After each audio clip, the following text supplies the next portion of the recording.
Hello, good evening and welcome to Joy News Prime. We are coming to you from our studios here at Koko Mlimlin, Accra. We are live on DSTV channel 421, GoTV 125 and around the world on myjoyonline.com. I am Carlos Caloni. And I'm Faustina Safa. Tonight, Special Prosecutor Kisi Jabing to charge former Finance Minister Ken Ofori-Atta, 2 former bosses of the Ghana Revenue Authority, and several others in cooking what he describes as sweet deals for Strategic Mobilization Ghana Limited and corruption-related acts. Also tonight, parliamentary proceedings nearly brought to a halt after minority raised the issues with quorum as absenteeism continued to rock Parliament. We'll tell you how that was resolved and why the minority are blaming their NDC colleagues. Also tonight, some have called it the El Clasico of the National Science and Maths Quiz at Dissadel College, Infantsipim School and Prempeh College clash at the quarterfinals any moment from now after the Ghana Secondary School, Technical School, knocked out 8-time champion Prisek Legon. Well, this is Joy News. We are a home of independent, fearless and credible journalism. Please stay for details.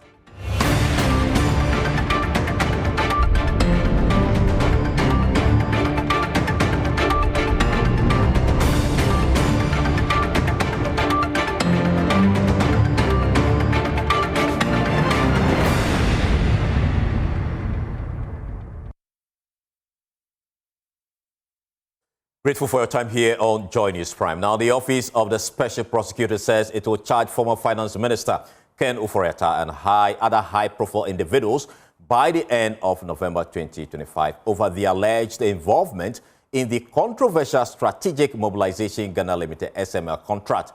Those expected to face corruption and related charges include former Commissioner General of GRA, Amishadai Osu-Amwa, former senior officials of the Ghana Revenue Authority, Customs Division, executives and persons connected to SML operation.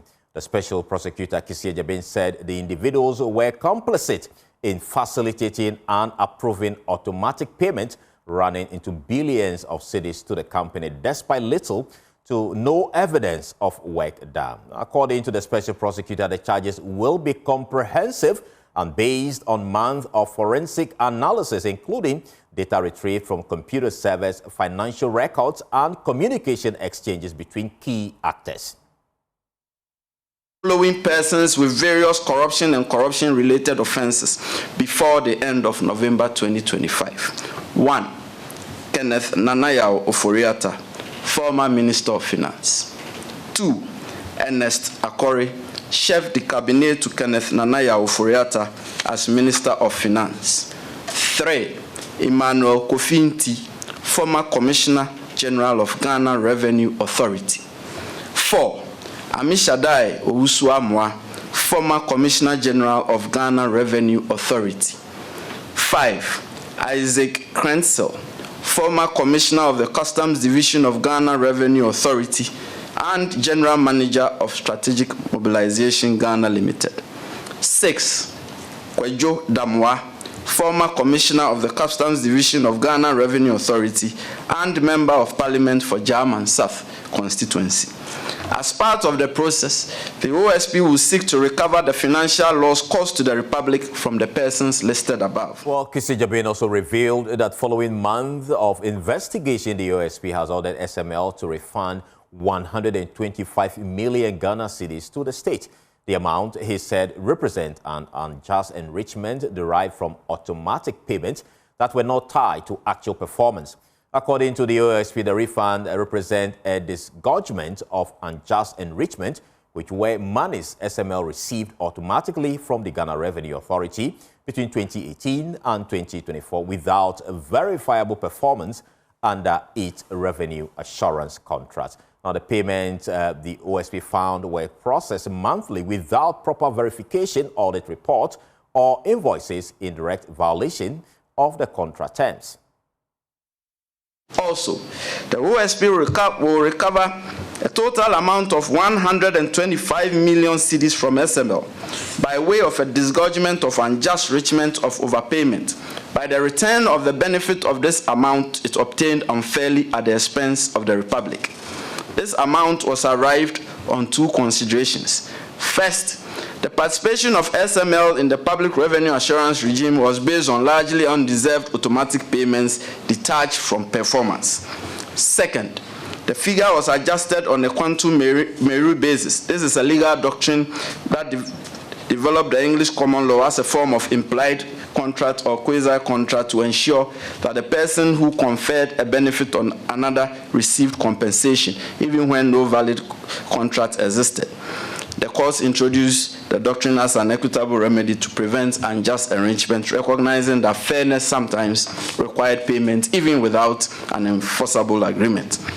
In the present context, the OSP configured the doctrine in respect of adjusting the fair value of the investments made by SML in pursuance of performing its obligations under the various contracts, even where the contracts were procured unlawfully and even where services were minimally performed or not performed at all, on the back of SML's reasonable expectations created under the various contracts which were awarded to it by high-ranking public officials who represented ostensible authority and statutory and regulatory compliance to that private company.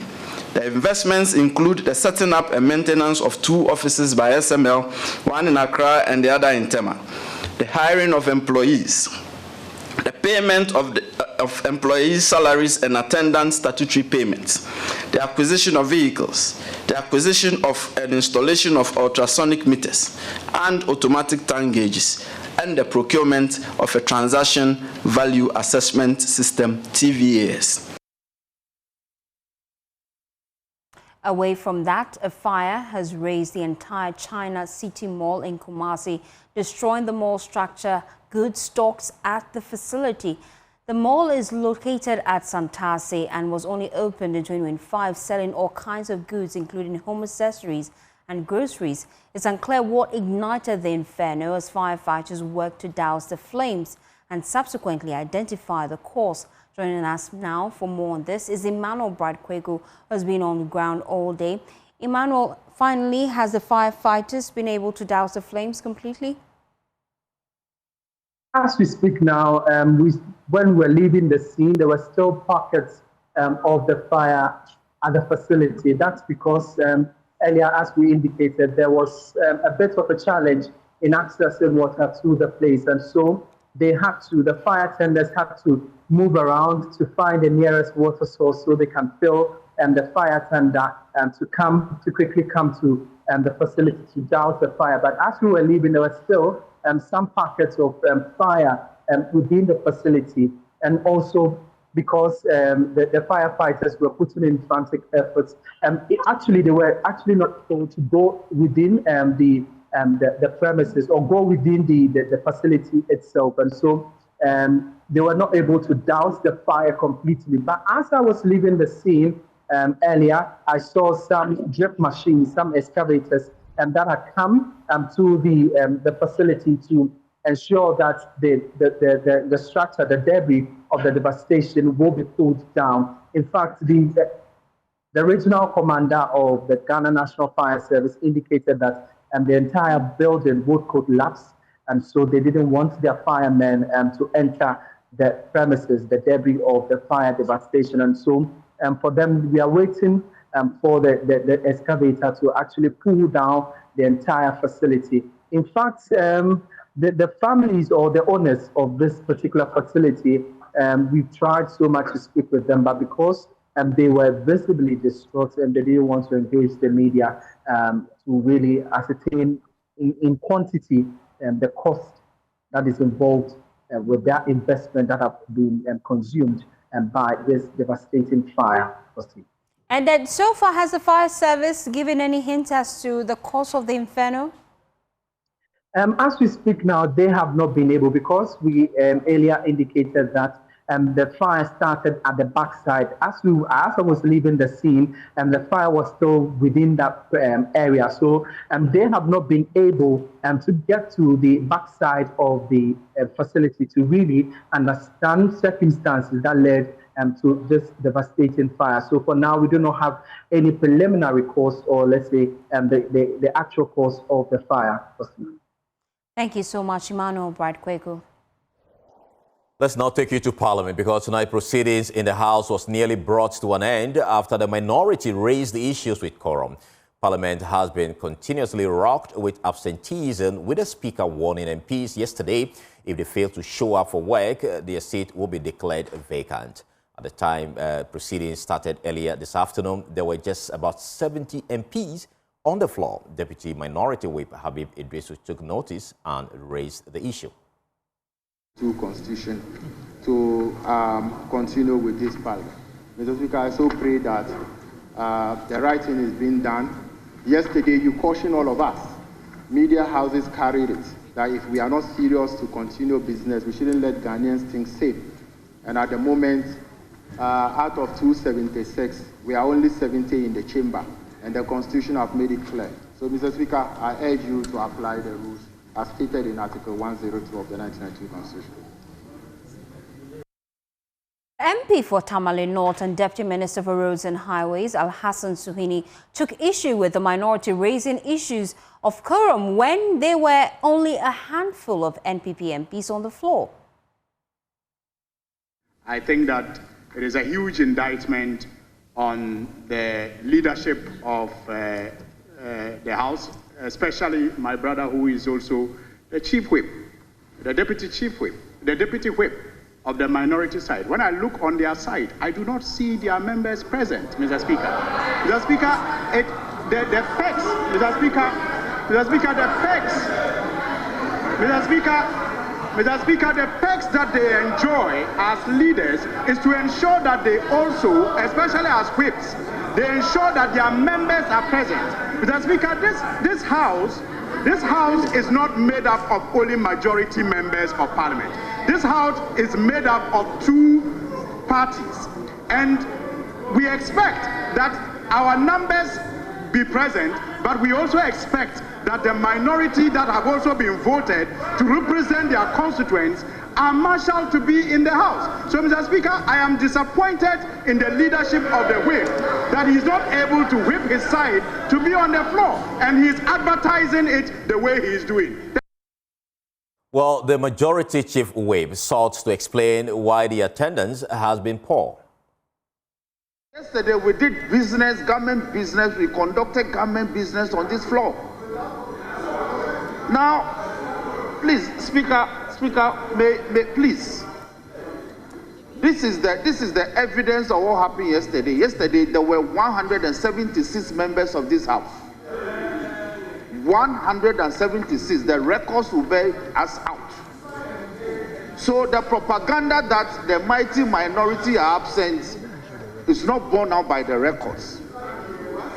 The mighty majority are absent is not borne out by the record. So when issues are raised, Mr. Speaker, these are matters of procedure. We cannot sidestep the procedure and do otherwise. It is good you have proceeded within 64(3). You are drawing Mr. Speaker's attention to an alleged absence of the adequate numbers for a commencement quorum. The law provides what should be done. I believe the Right Honourable Speaker will direct the clerks at table to ring the bell. The numbers will come in and will proceed.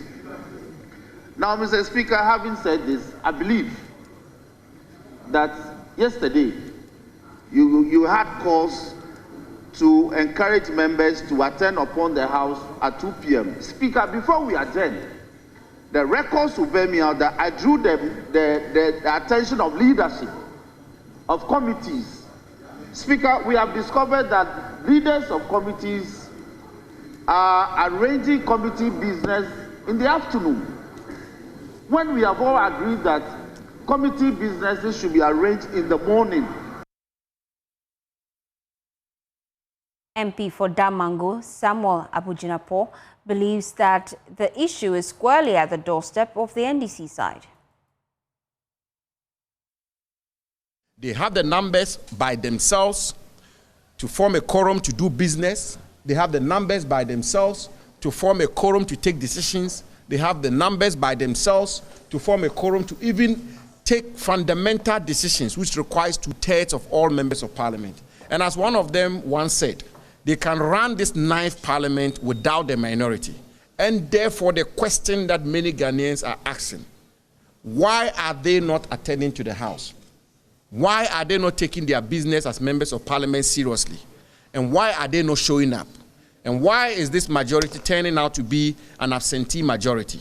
And this is why we think we should communicate to the Ghanaian people who elected these 189 members of parliament, who gave them the super majority and 2/3, to know that we, the minority in this House, are very prepared, ready, and willing to help them conduct government business. But it will appear that they are not cooperating with the minority to get President Mohammed's business and government business to go through.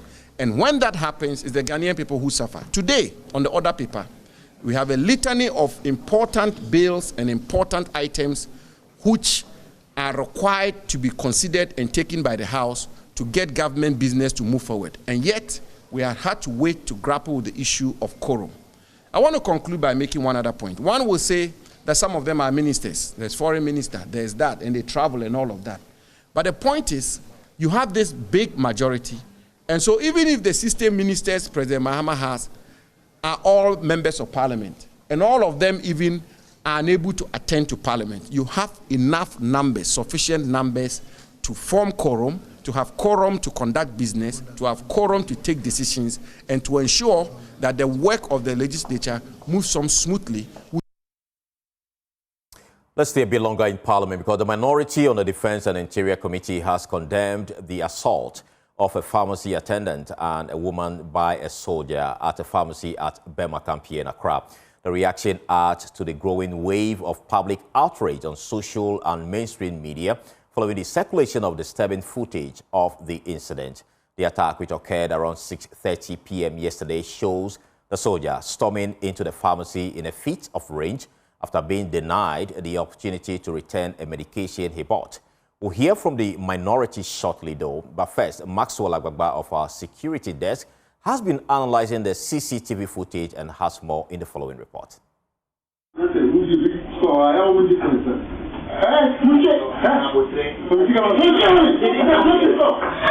In a video that has since gone viral, a soldier in plain clothes identified as Warrant Officer Class 1 Williams Mensah is seen angrily walking towards a pharmacy. He snatches what appears to be medication from a boy who was following him. His first words are to inquire about what the pharmacy attendant had said. Moments later, he begins demanding a refund.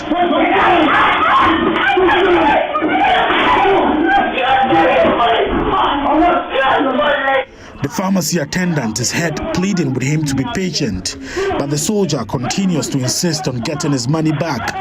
A woman standing inside the shop also tries to calm him down, but he pushes her aside. The woman questions why he pushed her, prompting the soldier to approach her again. When she attempts to film the incident, he strikes her twice in the face and once on her body. Williams Mensah then turns his attention back to the pharmacy attendant, repeatedly hitting him about 8 times on the face, stomach, and other parts of his body, all while demanding his money. According to sources, WO1 Mensah had sent his son to purchase medication worth 65 cedis. However, upon realizing that he did not want the brand that he got, he asked that it be returned for a refund. The pharmacy, however, reportedly explained that medicines sold are non-refundable, a policy that allegedly triggered the assaults.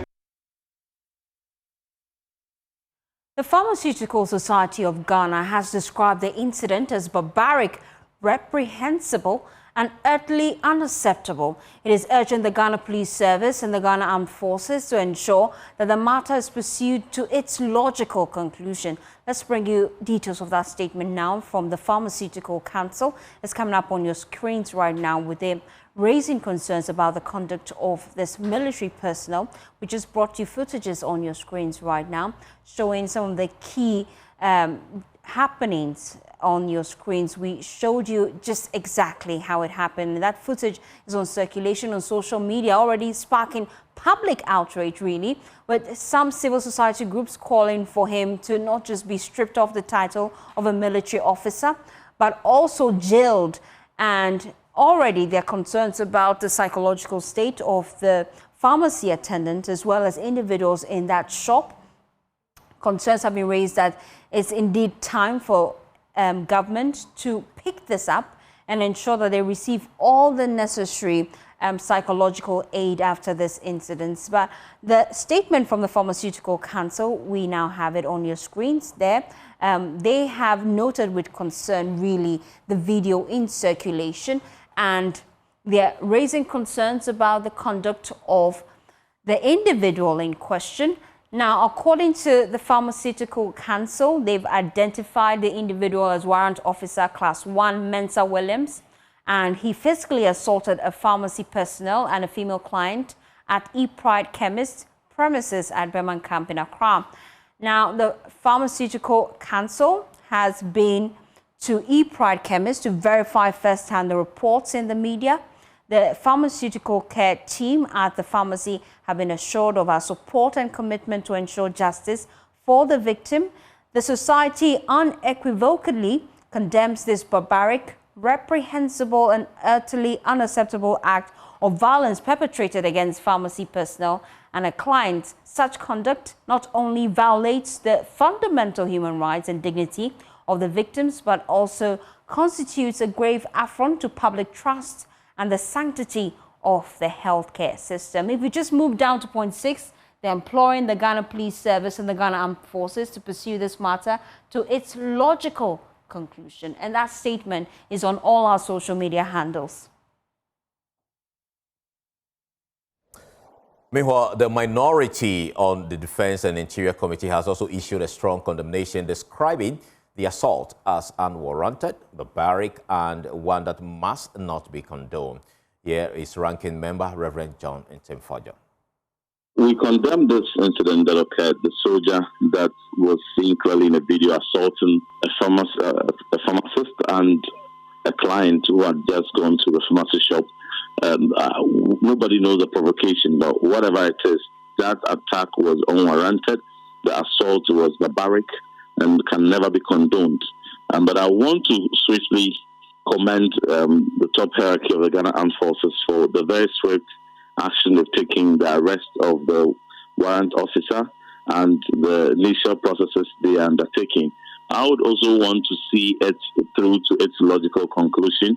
The Ghana Armed Forces may deal with the professional conduct aspect of it, but this is a criminal incident, and so it is expected that they will collaborate with the Ghana Police Service, where investigations will properly establish every applicable charge under the criminal code that has to apply in the prosecution of this case. But we must also be careful not to generalize this in attempt in commenting on this matter. We have several thousands of very professional soldiers, very fine soldiers, one of the most formidable and one of the creditably conducted soldiers we have in the world, the Ghana Armed Forces. And so if one, in a very isolated incident this way, goes to, in a very barbaric way, attacks and assaults civilians, we should not generalize that. For the Ghana Armed Forces, we know, and that is why I commend authorities for the swift move in handling this matter and to deal with it within the very case that it individually represents.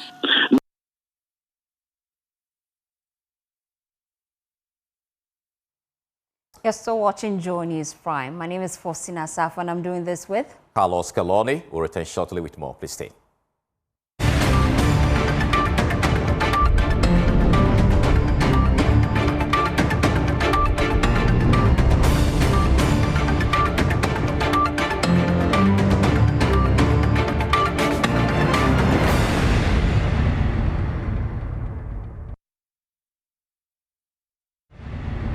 Welcome back from the break to other stories now. Well, the minority in Parliament is criticizing government for failing to pay waste management service providers across the country. Ranking member of the Sanitation and Water Resources Committee, Mafo Ahinkra, accuses government of diverting funds meant for sanitation to settle energy sector debt. Now, members of the Environmental Service Providers Association warned that Ghana generating over 17,000 metric tons of waste daily faces a looming public health crisis if collection grind to a halt. Stephen Mensah has more in the following report. Across the country, piles of refuse could soon overwhelm cities if waste contractors go ahead with their threat to suspend services on November 7. The Environmental Service Providers Association, in a press briefing on October 29, issued a week's ultimatum to government to settle outstanding debts or face a nationwide strike. But Ghana generating more than 17,000 metric tons of waste every day. Even a brief halt in collection could spark a sanitation crisis and serious health risk. Executive Secretary of the Association, Ama Entry, warns that the continued inaction could plunge the country into a sanitation crisis. We therefore appeal to the government for the immediate release of outstanding payments owed to all waste management contractors by the 7th of November 2025. Without this intervention, service providers may be forced to suspend operations nationwide.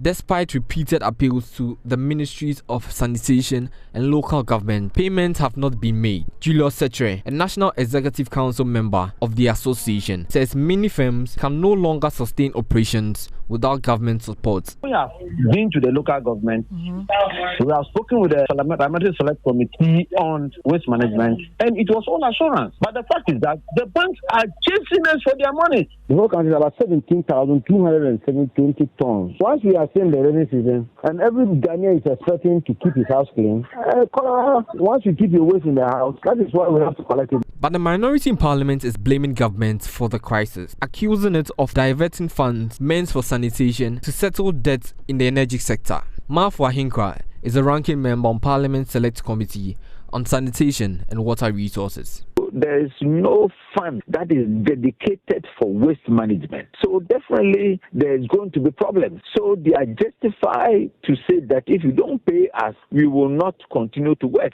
Meanwhile, residents in Kumasi are already expressing fears of another health outbreak should waste collection stop. They have genuine concerns if they are not receiving the funds due them to conduct their duties.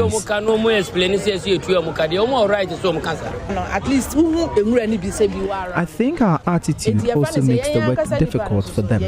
People dispose of their garbage indiscriminately.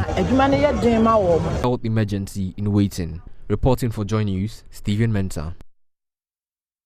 Away from that, some Ghanaian students studying abroad under the Ghana Scholarship Secretariat are facing deportation after missing registration deadlines at their respective universities due to unpaid fees. Reports from some schools indicate that the students have been deactivated for non-enrollment, while others have been asked to provide proof that they have left or plan to leave the United Kingdom.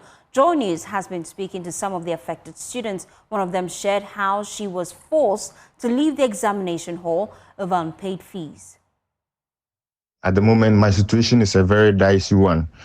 So this academic year, I was supposed to enroll. Before in UK, you are supposed to enroll each and every year when the academic year starts. So I needed a renewal letter to enroll this academic year, 2025-2026. I'm in level 200 at Nottingham Trent University. Because I know I was supposed to enroll at the beginning of the year, I started requesting for the letter because I know I'm not the only scholarship student. I started requesting for a renewal letter from last year May until from this year May when we vacated until September, and still the letter is still not in, and we've resumed school that you have to enroll and then continue your academics. So I've done all the enrollment processes and was left to my renewal letter to attach to it to complete the enrollment. But then the Ghana Scholarship Secretariat keep telling us they are processing it. It will come, and when you email them, they tell you from the High Commission. They tell you the letter has to come from Accra, and they are on it. They are processing it. They are on it. They are processing it, and up to now, it's still not in. And because of that, the school has deactivated my account, and then they said they have sent my details to UKVI. I've been to the school severally, spoke to the account service for them to help me find my best, because I don't pay the school fees myself. So like how they can help me to solve this issue. When I go, they said there's nothing they can do. I've been to my course lead to see how best they can help me. They said they don't know they can't do anything about it. And even last week I had an exams to write. I went to class to see my lecturer if they can even help me maybe sit for the exams and then just do whatever, if they will even block it back again or anything. My lecturer was even trying to help, so I write the exams. And then they said my name is not even, like, they can't even find my details in the system at all. So I had to get up and step out for them to finish their exams. My lecturer just advised me that I should solve the issue, and then maybe in August I can sit for the exam. My situation now at the moment, as you can hear from my voice, I don't know, like it's a bit like I don't know what to even do. Well, she's a mother of 5, a breast cancer survivor, and a woman whose scars tell a story of strength, pain, and hope. Benita, in her early 40s, was once a trader until breast cancer changed everything. She lost her mother to the same disease and is now battling it alongside her friend, who has also lost a breast to cancer. As part of Joy News' October Breast Cancer Awareness Series, Fatal Bayaga of our Health Desk tells the story of a survival. Quiet of her home and Spintex, Benita looks into the future while holding on to hope. Each moment reminds her of the battles she has fought for years and the ones she continues to fight. About 2018 or thereabout, I was taking my bath. This particular day, of course, I wasn't thinking about breast cancer, but I just said, okay, let me do the self-examination. Let me just go around my breast. And I was just going, my hand touched this painless lump. In fact, I can't describe how I felt. My legs got stuck in the bathhouse. Then the memories of my mother flashed back. And everything started telling me, see how your mother died. That's how you are dying. You are going to leave your kids. Benita's life as a trader and single mother came to a halt when doctors diagnosed her with breast cancer years ago. She has since lost one breast to the disease and now struggles to provide for her 5 children. That is why a lot of women die if the money is not there, because cancer treatment is very, very expensive. Very, very. You're doing the breast scan, you are doing the mammogram, you are doing the biopsy, you are doing the CT scan, because all these things are just investigations before you get to the main treatment. Every 3 weeks you are going for your medication, and sometimes the medications can cost $1,000+ every 3 weeks, because after fighting the cancer, you barely don't have anything. Her fight for survival is also a painful reminder of the mother she lost to the same disease in 2001. It's something that sometimes when I flash my memory back, it kind of gives me sad memories, because if not for breast cancer, I think my mom should have been around with me, but I lost her to breast cancer. Health experts say Benita's story mirrors Ghana's growing cancer burden, where thousands of women are diagnosed each year and nearly half do not survive, largely due to late detection and limited access to treatment. Evidence has clearly shown that if you detect it early and you treat it effectively, the chance of you surviving it is very high. So when you pick it up in the very early stages, 5-year survival is more than 90%. Once it spreads beyond the breast, then we say it becomes incurable. There's still treatment for it, so there's still treatments we can give which can keep the patient going for a while, but it's no longer curable. For Joy News, Fatal Bayaga, Accra. Dr. Beatrice Wiafi Adai, president of the Breast Care International Organization, which is a non-governmental organization, has urged the public and public institutions to maintain awareness campaigns even as October ends. She emphasizes that breast cancer doesn't only strike in October.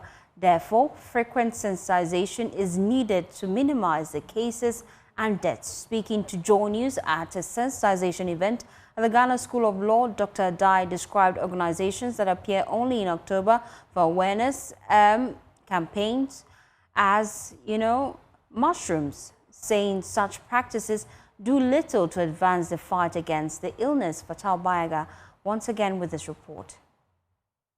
Breast Care International says it is crucial to continue intensive sensitization campaigns against breast cancer beyond October. The organization believes this would help tackle the disease through frequent screening, timely treatment, and reducing the rising fatalities. Dr. Beatrice Wiafiade, president of the organization, says the campaign should be continuous rather than limited to October. I call such organizations who spring up only in October as mushroom organizations, because right after October they all go to sleep. Breast cancer is not only an October disease.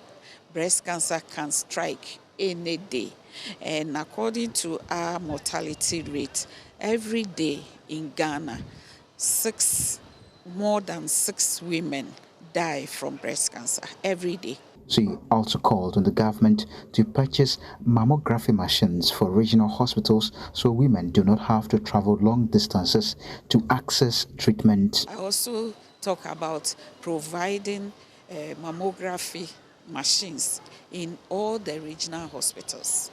If we do this, it will prevent the woman from traveling for 12 hours to a city where she can have a mammogram done.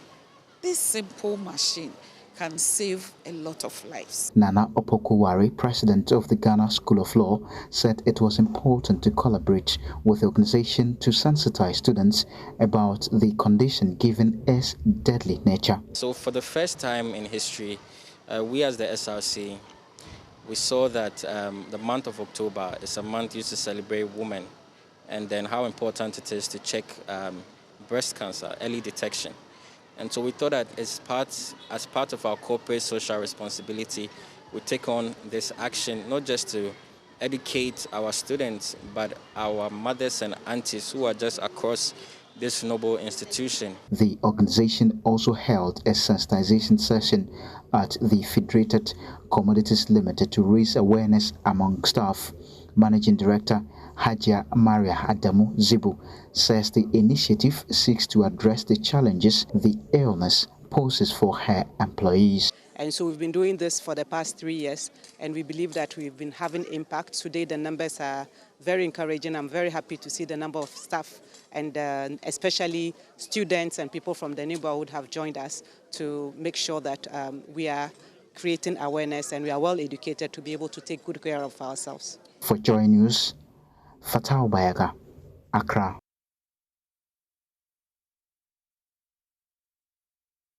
Well, we'll take a short breather. When we return, Showbiz is up next.